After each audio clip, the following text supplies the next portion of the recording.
रंजीत राज विकास Majhari mobile number 82 सब छौरी नाचे छर भैया डीजे पे कमर हिलाई के अपना पसंद के गाना बजावे मोबाइल में पिन लगाई के बारह छै जब लेजर लाइट झकमक करे इन्हें बरतिया उन्हें सरतिया दोनों आपस में लड़े डीजे के तार फोड़ देलका कपार कान फोड़ देलका दारू के नशा तोड़ देलका कपार कान फोड़ देलका। डीजे रंजीत राज मझारी मोबाइल नंबर 82 मटियाला सीतामढ़ी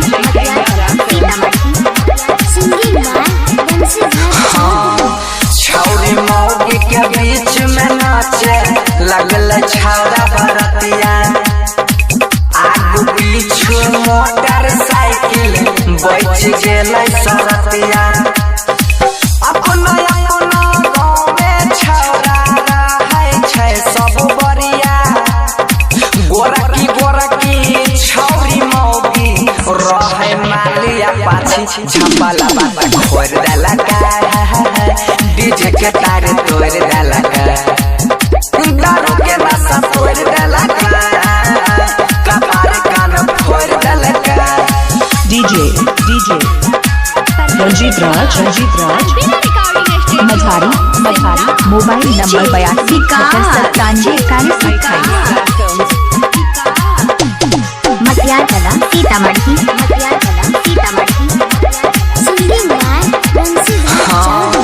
ढाका मुकी रगड़ी